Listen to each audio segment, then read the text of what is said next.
Kegiatan saya itu sebenarnya lumayan menguras pikiran sih sebenarnya, dan membutuhkan tenaga yang rada besar dan membutuhkan hati yang sangat besar juga untuk dikeluarkan. Karena jujur selama pandemi waktu itu gara-gara band gue juga mati, dokter PM nggak bergerak, reunian waktu itu. Nah, saya akhirnya memutuskan untuk pulang ke rumah di Bandung Barat. Gue akhirnya bikin satu movement. Jadi movement sosial yang gue pikir bahwa efek pandemi itu waktu 2 tahun yang lalu sangat besar banget untuk masyarakat. Jadi akhirnya gue bikin satu program berbagi. Jujur gue jual aset yang gue punya, dari motor, dari kendaraan yang lain, itu gue jual untuk membiayai pergerakan movement yang sosial ini. Gue belajar sama satu orang namanya Uncle Tibob. Itu udah jalan banget, lama banget dia juga bergerak. Dan gue akhirnya belajar dari mereka, timnya mereka, untuk turun ke jalan berbagi di saat pandemi. Akhirnya gue bikin satu namanya Razia Perut Lapar. Akhirnya gue disitulah bergerak selama 2 tahun. Ya mungkin sampai detik ini ya. Akhirnya gue ketok palu untuk diri gue sendiri, gue akan berbagi seumur hidup. Gue akhirnya dari situlah mulai belajar bagaimana caranya turun ke jalan, membagikan makanan. Saat itu kan semua usaha lagi sepi. Warung nasi juga kita kejar, kita belanja beberapa pack. Terus kita turun ke jalan, dari hasil belanja itu kita bagikan di teman-teman yang bekerja kasar, saudara-saudara kita bekerja kasar di jalanan.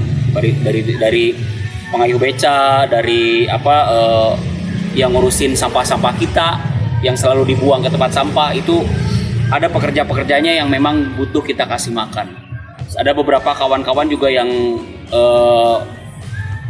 bekerja kasar di situ dan bekerja keras untuk keluarganya. Kita minimal makanannya tidak usah beli, kita yang supply.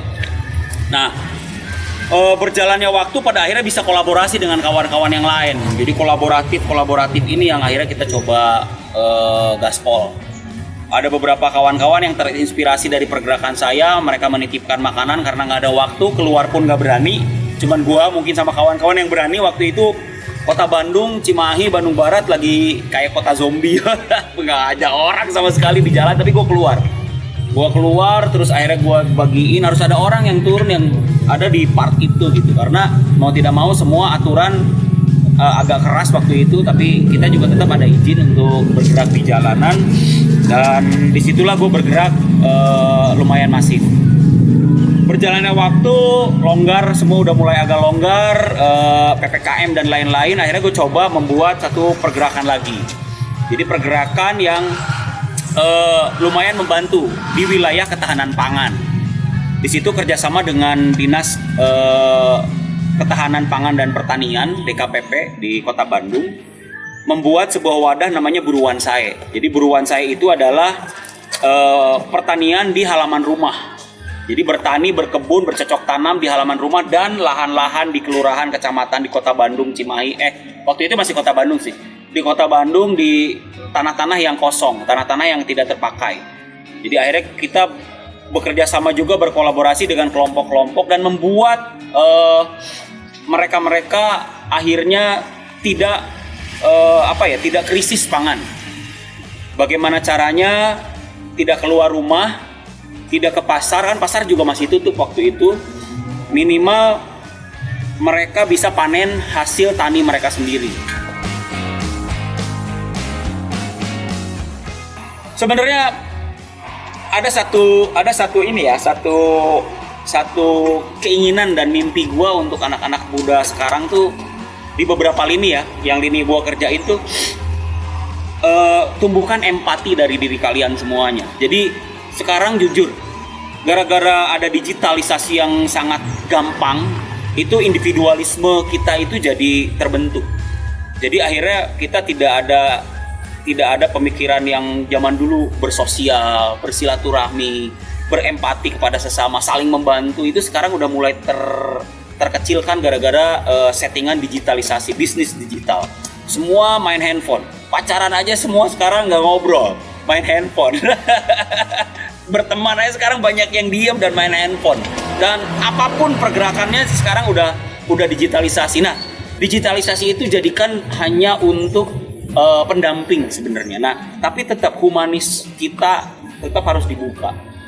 Banyak di antara kita masa depan kita bisa terbentuk gara-gara pertemanan, men. Jadi pertemanan ini kita harus bongkar, terus kita juga apalagi di pandemi kemarin kita harus saling membantu, empati kita dibuka, hati kita buka untuk saling membantu. Siapapun yang masih kuat atau masih berjalan, bantu yang sudah terpuruk. Siapapun yang memang sekuat kita aja, kita nggak punya duit, kita punya tenaga, kita punya pikiran, kita punya skill, bantu sesama, bantu keluarin semua skill, sharing aja buat mereka semua. Mudah-mudahan kita bisa saling membantu dan bisa menguatkan kembali. Itu di sisi sosial. Nah, di sisi musik dan kreativitas sebenarnya gini, buka peluang antar kita masing-masing. Jadi kolaborasi lah. Jadi kita berkolaborasi untuk menguatkan ekonomi kita sendiri. Dari mulai kita usaha apapun, mau bisnis clothing kayak mau bisnis sepatu kayak Donatello ini sekarang, terus mau kita bisnis kuliner kayak mau kita bisnis apapun, terbukalah buat mereka untuk berkolaborasi. Banyak sekali kawan-kawan influencer yang memang bisa berkolaborasi dengan orang-orang yang di bawah. Buka skill-skill kita untuk bisa membuat peluang bisnis ke mereka.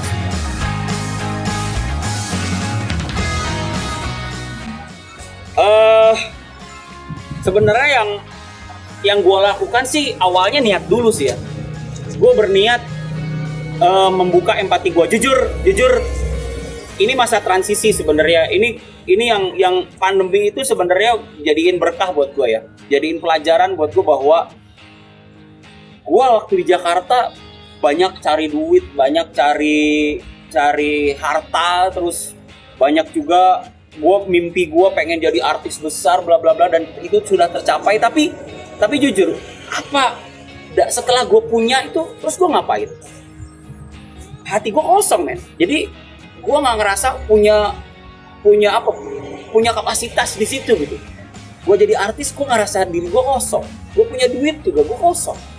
Hati gue nggak terisi. Nah, disitulah di saat pandemi itu di-cut semuanya, event hancur, syuting nggak ada.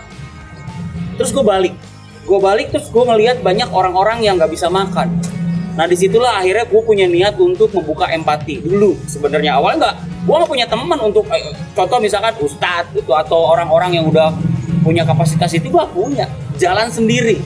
Yang penting niat.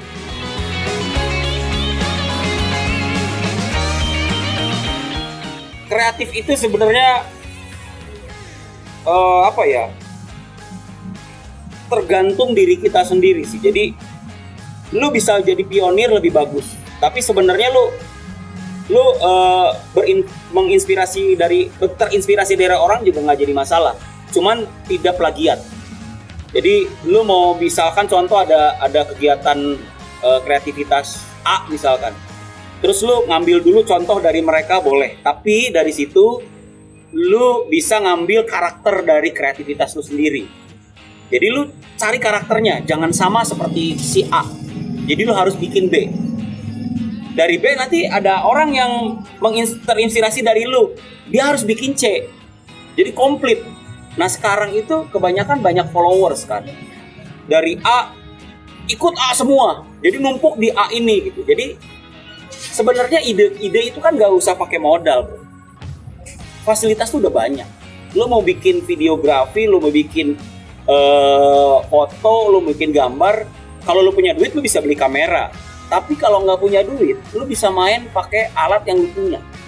Itu jadi aset buat lu sebenarnya. Nah, dari situlah lu manfaatin sosial media lu biar berjalan. Karena karakter lu punya bakat apapun, karena lu bikin karakter, lu akan dilihat sama orang. Jadi kalau lu ikutin, contoh gue nih, di kemanusiaan, gue ikut juga si Uncle T-Bob, tapi gue berdiri sendiri, jalan sendiri, bikin nama dengan logo sendiri. Akhirnya si orang yang gue contoh juga, mereka punya respect ke kita. Akhirnya jadi kolaboratif, bukan jadi anak buah doi gitu. Gue bisa kolaborasi akhirnya sama guru gue. Yang jujur gue pengen ngeband lagi. Gue pengen ngeband lagi walaupun gue nggak di Dokter PM, tapi gue mau harus bikin karya kembali karena gue lagi konsen membuat wadah musik TV. Jadi akhirnya mau tidak mau biar mereka tahu bahwa gue juga istilahnya musisi-musisi yang sudah pernah berindustri. Gue juga adalah penyanyi yang punya karya, gue punya band juga. Nah, disitulah gue lagi mencoba untuk bermusik kembali. Yang paling dekat itu. Terus yang kedua, yang 3 ornamen gue sebutin yang awal-awal itu lagi gue konsenin juga. Sosial, gue pengen bikin ya kalau misalkan ada konsistensi yang kuat dan ada yang bantu, gue pengen bikin sebuah yayasan, kenapa enggak gitu ya. Semua orang juga pengen pergerakan yang gue ini lebih besar lagi, tidak hanya di kota gue sendiri. Kalau udah yayasan kan otomatis di situ ada satu penguatan eksistensi. Terus yang ketiga, di area pertanian, itu mimpi gue tuh sebenarnya pengen bikin sekolah gratis sebenarnya. Tapi di wilayah edukasi pertanian, perkebunan, peternakan, apapun itu. Karena mau tidak mau, jujur yang bisa membuat kita hidup panjang itu adalah men-sharekan ilmu kan. Satu itu, kedua juga kalau sudah ada hasilnya, minimal di pertanian, kita bisa memberikan makan ke orang tanpa kita harus membeli. Pesan khusus sih tetap hargai proses. Semua yang pengen lo lakukan dan pengen panjang itu melalui proses. Hargain proses. Kedua, adab. Sekarang tuh yang hilang tuh adab. Jadi lu pinter, tapi lu nggak beradab, habis gerak lu. Karena disitulah orang-orang yang senior atau orang-orang yang sudah jalan dan sukses dengan prosesnya, lu harus belajar dari mereka. Kalau lu berpikir sendiri tanpa pengalaman dari mereka-mereka ini, nonsense. That's it, habis pergerakan lu cuman segini. Nah, untuk mendekati mereka harus dengan adab. Harus dengan tata krama, harus dengan izin, harus dengan kita menitipkan diri ke mereka, ilmu mereka biar masuk ke kita, itu dengan adab. Nah, terus satu lagi, perbanyaklah temen. Ya kita nggak ngomong apa-apa ya, jadi mau tidak mau juga perbanyak temen itu penting. Nah yang keempat, maininnya sama ini men. Jangan, ini udah masuk, udah bagus, tapi kalau lu nggak mainin ini, lu nggak bisa. Ini tuh sebenarnya ada doa, ada apa namanya, ada manusiawi di sini, ada juga tata krama itu di dalam sini semua. Jadi lo harus mainin hati. Jangan ke cewek doang lo mainin hati, tapi ke diri lo juga lo harus mainin hati. Karena pergerakan ini harus kolaboratif. Dari mulai otak, dari hati, dan dari panca indera tuh harus bisa relate, harus bisa bergerak bersama. Nah, yang paling krusial adalah doa dari orang tua sebenarnya itu sih. Lu jangan lupain ibu gitu aja. Gua sih berpikir gitu. Jadi lu jangan lupain ibu, lu jangan bikin ibu lu menangis, lu harus. Apalagi lu yang masih orang tuanya ada, silakan datang ke ibu lu setelah lu tahu semuanya pergerakan dari gua ini harus dijalankan. Tinggal ada satu lagi, minta doa ibu, itu bisa jadi jalan. Dulu juga gua sukses gara-gara doa ibu sebenarnya. Zaman gua tahun 97 waktu itu ke Jakarta tanpa ada teman, tanpa ada uang, tanpa ada saudara. Tapi doa ibu membuat pintu gua terbuka sampai akhirnya gua bisa menjadi sesuatu. Gitu sih. Camkan. Ya. Kang, ini tim kreatif kami menemukan foto ini nih. Mana? Ini foto ini tuh siapa ya? Kok bisa ada di sebelah Iqbal Ramadan, Kang? Ya itu foto gue. Itu foto gue itu. Aduh. Itu lagi pertanyaannya. Itu foto gue di sebelah Iqbal. Berarti apa benar rumor yang bilang kalau Kang Erwin ini adalah Dilan?